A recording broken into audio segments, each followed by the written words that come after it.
Hello बच्चों, आप लोगों ने टेस्ट 2 दे लिया होगा।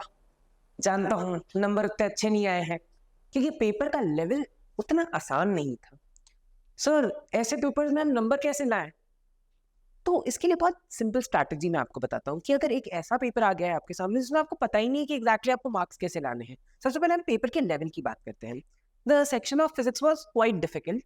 डिफिकल्ट इन द सेंस आपको इस पेपर में कैलकुलेशन बहुत अच्छी करनी थी। एक चीज, दूसरी चीज, पेपर ऐसी यूनिट्स का था जो जनरली मेडिकल के बच्चों की कमजोर होती है, डब्ल्यूपी और रोटेशन। तो थोड़ा सा पेपर का लेवल वैसे भी हाई हो गया था। केमिस्ट्री में काफी ज्यादा कुछ कुछ क्वेश्चंस में बहुत अच्छे अच्छे लॉजिक्स लग रहे थे जहां पे बच्चों ने गलतियां करी। और बॉटनी के सेक्शंस और जूलॉजी के जो सेक्शंस थे वो काफी लंबे सेक्शंस थे, तो जिन्हें सॉल्व करने में काफी ज्यादा समय निकल गया। तो सर, ऐसा पेपर आया है तो नीट में कैसे सॉल्व करना है? तो ऐसे पेपर के लिए बच्चों आपको कुछ नहीं करना है, आपको एक सिंपल स्ट्रैटेजी को याद करना है। देखो बच्चों, फिजिक्स का पेपर डिफिकल्ट था, बट फिजिक्स में आप ऐसे कम से कम 20 क्वेश्चन तो आप निकाल सकते थे जो आसान थे। The thing is question selection.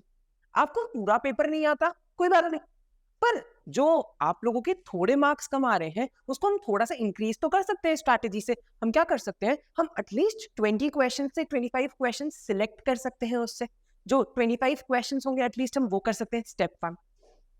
दूसरी चीज, जो थियोरेटिकल क्वेश्चंस थे बच्चों ने उसमें भी काफी गलती करी है फिजिक्स में। तो बच्चों, अगर आप पूरी एनसीईआरटी पढ़ पा रहे हो तो सबसे अच्छा है, बट अगर आप पूरी एनसीईआरटी नहीं पढ़ पा रहे हो तो एनसीईआरटी के लास्ट में एक बॉक्स दिया है, पॉइंट्स टू पॉन्डर। एक बॉक्स दिया है, ब्लू कलर का बॉक्स है, पॉइंट्स टू पॉन्डर। उसे बहुत अच्छे से पढ़िए बच्चों। आपके पेपर के 2 क्वेश्चन उस पॉइंट्स टू पॉन्डर से आए थे सीधे सीधे। इवन उससे सीधे क्वेश्चंस नीट में भी आते हैं। तो इट इज वेरी इंपॉर्टेंट कि उस ब्लू कलर के बॉक्स को आप बहुत अच्छे से याद करके जाए, क्योंकि इससे थियोरेटिकल क्वेश्चंस आने के चांसेस बहुत ज्यादा है। इवन जब एम्स का एग्जाम एग्जिस्ट करता था टिल 2019, इवन इन 10 इयर्स कम से कम 5 से 6 बार क्वेश्चंस उसी बॉक्स से आ जाते थे सीधे सीधे। तो आपको उस बॉक्स को हर चैप्टर के पहले उसे अच्छे से पढ़ लेना है। तीसरी चीज, हर स्टेटमेंट पढ़िए। इन केस ऑफ बायोलॉजी, जैसे किंगडम प्लांटेट में बच्चों ने हर स्टेटमेंट नहीं पढ़ा था तो उसके केसेस में काफी ज्यादा दिक्कतें हो गई थी। तो प्लीज ऐसा ना कीजिए। सर, ये सब तो ठीक है, अब आप ये बताओ कि इस पेपर में नंबर कितने होने चाहिए थे जिससे हम कह सके कि हम सेफ रेंज में हैं। देखो, अगर आप लोग 500 प्लस मार्क्स लाए हो इस टेस्ट में तो पेपर वाज गुड। तो एक अच्छा स्कोर है, मतलब आप नीट में अच्छा स्कोर ले आओगे, मतलब 600 तक स्कोर ला सकते हो। अगर आप 600 के ऊपर मार्क्स लाए हो इस टेस्ट के अंदर तो definitely you are a good student and आप इसे थोड़ी सी एक्यूरेसी की और तरफ लेके जाइए तो आपका जो फाइनल एग्जाम होगा वो काफी अच्छा जाएगा। सर, हमारे तो मार्क्स ही नहीं आ रहे। सर, 400 मार्क्स आए हैं, मेरे 300 मार्क्स आए हैं, उसके लिए क्या करूँ? कोई बात नहीं बच्चों। तो 400 और 300 वाले बच्चों को सबसे पहले फिजिक्स में सिलेक्टिव होना है, ये तो मैंने आपको पहला स्टेप बताया।